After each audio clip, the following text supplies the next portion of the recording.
నేను కైకేయిని. నేను మీ రాముణ్ణి. నేను మీ వశిష్ఠ మహర్షిని. నేను దశరథుణ్ణి. నేను కౌసల్యని. నేను మంతరాని.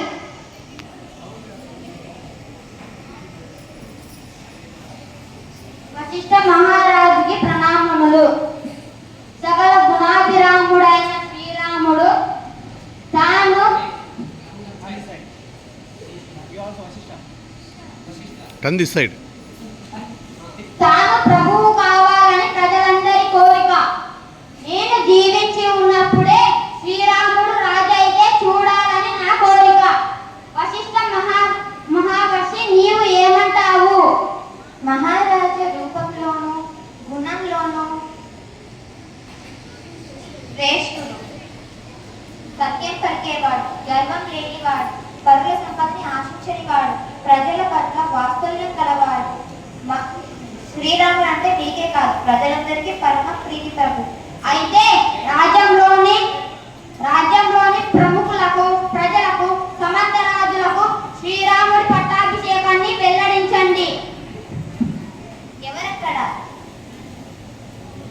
మంత్రులారా, అధికారులారా, యువరాజ పట్టాభిషేకానికి ఏర్పాట్లు చేయండి. ఇది ప్రభువు గారి ఆజ్ఞ. అయితే శ్రీరాముడికి కబురు పంపండి.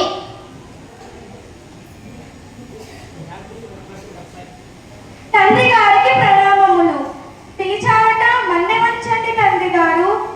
రామ, నీ సుగుణాలతో ప్రజలందరినీ మొప్పించావు కనుక నీవు ఖచ్చితంగా పట్టాభిషేకం చేసుకోవాలి. నీ బాధ్యతలు పెరుగుతాయి. అలాగే తండ్రి గారు, ఇక నేను సెలవు తీసుకుంటాను.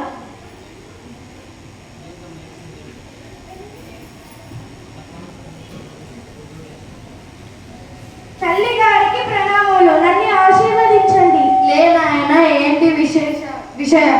ఇప్పుడే తండ్రి గారు నాకు ఒక ముఖ్య విషయం తెలిపారు.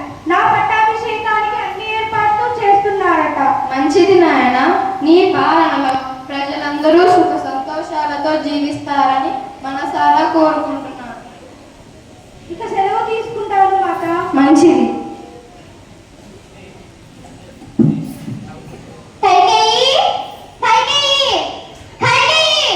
అక్కడ శ్రీరాముడి పట్టాభిషేకానికి అన్ని ఏర్పాట్లు జరుగుతున్నాయి. మంచి మాట చెప్పావు మంతరా.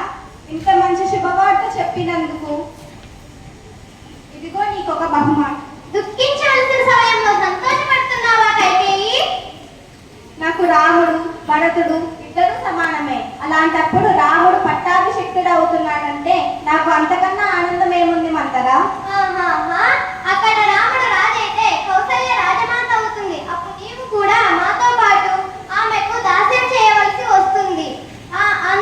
కనుక రాముడిని అడవులకు పంపి నీ కొడుకు భరతుని రాజుగా చేసుకో. అవును మంతరా, నువ్వు చెప్పింది నిజమే. నేను అంత దూరం ఆలోచించలేదు. అయితే ఇప్పుడు నువ్వే నాకు ఏదో ఒక ఉపాయం ఇవ్వు. నీకు గతంలో దశరథుడు ఇచ్చిన 2 వరాలు ఇప్పుడు ఉపయోగించుకో కైకేయి. అవును మంతరా, నేను ఆ విషయం గురించి మర్చిపోయాను. ఇప్పుడే రాజును వెళ్ళి నా 2 వరాల గురించి అడుగుతాను.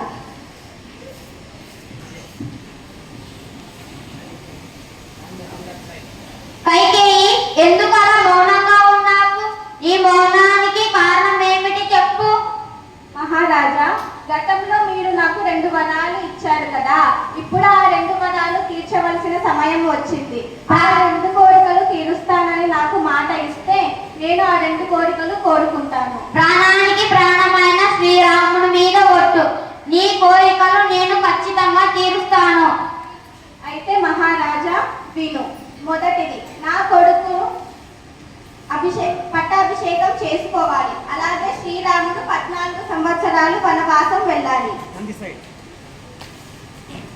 కైకేయి, శ్రీరాముడు నీకే అపకారం చేశాడు. భరతుని కన్నా నిన్ను ఎక్కువగా సేవించాడు కదా.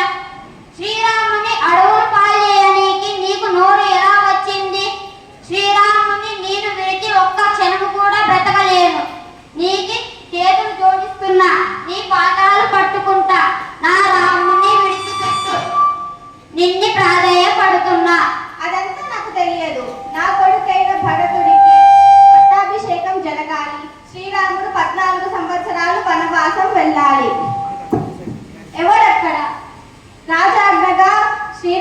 పిలిపించండి.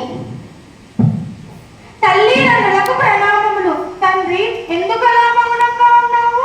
నీ మౌనానికి కారణమేమిటి? నీ బాధకు కారణం తెలియక నేను సతమతమవుతున్నాను. తల్లి, నువ్వైనా చెప్పు. నాకు గతంలో మీ నాన్నగారు 2 వరాలు ఇచ్చారు. ఇప్పుడు వాటిని తీర్చమని అడిగితే నిన్ను దృష్టిలో పెట్టుకొని వాటిని ఉల్లంఘించేందుకు చూస్తున్నాడు. ఇప్పుడు నువ్వు ఆ 2 కోరికలు తీరుస్తానని నాకు మాట ఇస్తే